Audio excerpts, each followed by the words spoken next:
Conductor Raniganj బండిపో నుంచి. మా చిన్న చిన్న కేసుల వల్ల ఈరోజు ఒక టిమ్ మిషన్ ఖరాబ్ కావడం వల్ల ఈరోజు ఆబ్సెంటిజం వల్ల కూడా చాలామంది రిమూవ్ చేయడం జరిగింది.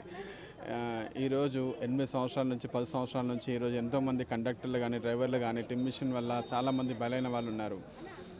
దీనివల్ల మాకు ఉపాధి కల్పించుకోవడం కానీ చాలా చాలా కష్టతీరుగా ఉంది. ఉద్యోగం లేక ఈరోజు ఒక కష్టాలతోని పుడుగుడుకులతోని తట్టుకోలేకపోతున్నాం.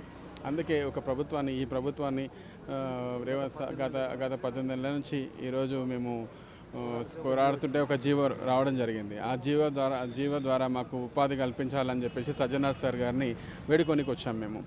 యాక్చువల్గా కూడా మేము రిక్వెస్ట్ చేస్తుంటే కూడా మాకు ఇంతవరకు కూడా ఒక నెల రోజుల నుంచి ఒక నెల వరకు ఉద్యోగాలు ఇస్తామని చెప్పేసి ఇప్పటివరకు కూడా లెటర్ కూడా లేదు.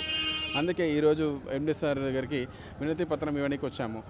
అందువల్ల కూడా మమ్మల్ని అడ్డుకుంటున్నారు. ఇక్కడ అడ్డుకోవడం వల్ల ఒక ఐదుగురిని పంపించడం జరిగింది. మా కష్టాలు ఏంటంటే ఈరోజు చెప్పుకోరాని బాధలు, చెప్పుకోరాని కష్టాలు అయిపోయినాయి ఈరోజు. ఎందుకంటే ఎంతోమంది ఈరోజు దీనివల్ల ఉపాధి కల్పించుకొని రిమూవల్ వల్ల సస్పెండ్ వల్ల చనిపోవడం కూడా జరిగింది. దాదాపు ఈ 18 నెలల లోపల 16 నుంచి 20 మంది దాకా చనిపోయారు కూడా దగ్గర డ్రైవర్ల సోదరులు కానీ కండక్టర్ల సోదరులు కానీ.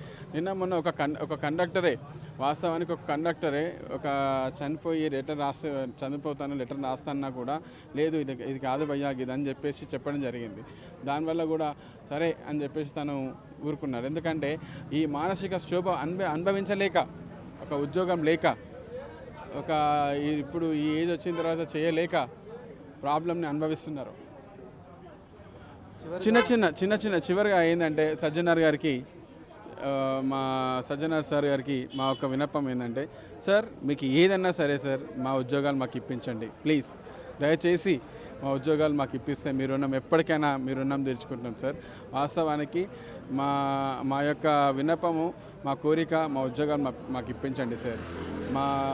మీ దయతో ఈ జీవో ద్వారా మాకు ఈ ఉద్యోగాలు కల్పించాలని చెప్పేసి కోరుకుంటున్నాము.